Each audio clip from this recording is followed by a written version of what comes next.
نہیں، لا ایک بنا ہوا ہے نا، 4 نومبر 2024 کو لا بنا، قانون پاس کیا پارلیمنٹ میں، آپ کی پارٹی بھی پارلیمنٹ میں ہے، کہ جو سروسز چیف کی مدت ہے وہ 5 سال ہوئی، جس کا مطلب ہے 2027 تک. پھر یہ بیانات کیوں؟ دیکھیں جی، سیاسی بندوں کے بیانات آتے رہتے ہیں، لیکن کوئی ضرور کوئی بات ہوگی جس سے بیانات ہے. رانا ثناءاللہ بڑا منجا ہوا اور سمجھدار آدمی ہے. میں نے خود کہا کہ بڑا سمجھدار آدمی ہے. یہاں تو 2 وزیر آپس میں لڑ پڑے ہیں، کیا ہم کہہ سکتے ہیں؟ اب دیکھ لیں یہاں تو اچھا 2 وزیر کیوں لڑ پڑے؟ ویسے میں انجینئر امیر مقام صاحب سے یہ سوال پوچھوں گا، وہ کیبنٹ کا حصہ ہے. آپ خواجہ آصف صاحب اور حنیف عباسی صاحب کی بات کر رہے ہیں. میرا جو خیال ہے دونوں میرے لیے قابل احترام ہے، لیکن زیڈ کے بھی ایک بڑی مشہور کمپنی ہے، بڑی کمپنی ہے. نون لیگ نے اس کو ایوارڈ بھی دیے ہیں. یہ میٹرو پنڈی والی یہ سارا زیڈ کے بھی نے بنائی تھی.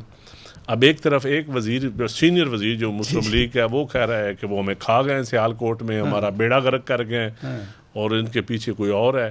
پھر وہ سینئر وزیر پرتگال کی جائیدادوں پہ بھی الزام لگاتے ہیں، وہ چیف سیکرٹری وغیرہ کے اوپر، تو اس کا بھی کوئی جواب نہیں آتا. لیکن ایک طرف وزیر ان کے حق میں بول پڑا ہے، تو وہ بیوروکریسی پہ تنقید کے بیوروکریسی کے حق میں بولا ہے. تو اس کا مطلب ہے دال میں کچھ کالا تو ضرور ہے.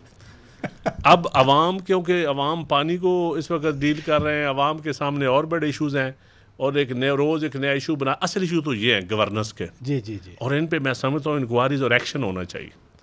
میں تو خواجہ آصف صاحب کا جو بیان ہے نا، میں تو اس کو ایک FIR کے طور پہ لیتا ہوں.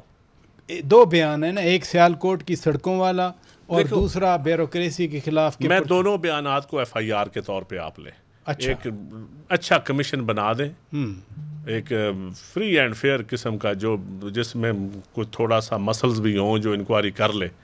تو دیکھیں گے آپ کیا کیا وہ چیزیں سامنے آئیں گی، آپ حیران رہ جائیں گے. آپ اس پانی کو بھول جائیں گے، اتنا سیلاب آئے گا. لیکن یہ آپ نے بڑی پرتگال سے سیلاب چلے گا نا، تو اتنا بڑا سیلاب آئے گا کہ وہ ریلا جا کے چیلیاں والا رکے گا. نہیں، لیکن یہ سیلاب جو سیالکوٹ سے چلا، خواجہ آصف صاحب نے چلایا، وہ پنڈی میں آ کے حنیف عباسی صاحب بریک لگا رہے ہیں. دونوں منسٹر آپس میں لڑ کیوں پڑے ویسے؟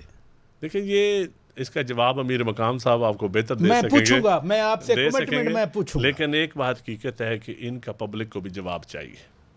دیکھیں 2 وزیروں نے جو بات کی ہے، اس کا پبلک، خواجہ آصف صاحب بڑے سینئر آدمی ہیں، منجے ہوئے پرانے پارلیمنٹیرین ہیں، انہوں نے بات ہمیں ہوا میں کبھی نہیں کی. اس بات کے پیچھے کوئی کہانی ہوتی ہے. اور پھر حنیف عباسی صاحب نے بھی بڑا ڈیفینڈ کیا ہے. وہ کیوں ڈیفینڈ کر رہے ہیں؟ پتہ نہیں، یہ آپ وہ بتا سکتے ہیں.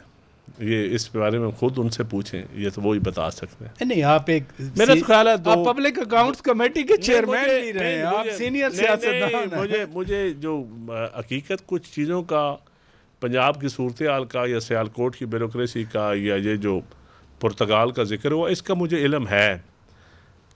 وہ جو خواجہ صاحب نے بات کی ہے، یہ تو اب ٹاک آف دی اسٹریٹ بن چکی ہے، ہر بندے کو تقریباً پتہ چل گیا ہے کس کس کی ہے. لیکن حنیف عباسی صاحب خود بولے ہیں یا کسی کے کہنے پہ بولے ہیں، یہ تو وہی بتا سکتے ہیں. آپ کو پرتگال کا کیا پتہ ہے؟ آپ فرما رہے ہیں مجھے. دیکھیں، پراپرٹیز ہیں لوگوں کی. اچھا، بالکل لوگوں نے خریدی ہیں، بیوروکریسی نے خریدی ہیں. خواجہ صاحب سے میں نے خود پوچھا ہے. اچھا، میں نے خواجہ صاحب کو، میں اس دن میرا جمعہ تھا کہ کیا تھا، نماز پڑھ میں اسمبلی کے، میں خواجہ صاحب یہ کیا آپ نے بیان دیا؟ اسمبلی گیا تو راستے میں مل گیا، کہتے ہیں میں اپنے بیان پہ قائم ہوں.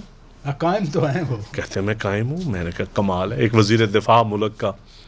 تو آپ باقاعدہ مطالبہ کر رہے ہیں کہ کمیشن بنایا جائے، تحقیقات کریں. نہیں، ہونی چاہیے commission, free and fair commission ہونا چاہیے.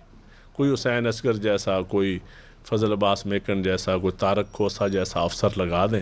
خالد قریشی ایک ریٹائرڈ پولیس افسر ہوتے تھے، ان کو لگا دیں. ایسے 4-5 افسر ہیں آپ کے پاس ریٹائرڈ، ان کا کوئی کمیشن بنا دیں گے، آپ قوم کو بڑی فائدہ ہوگا.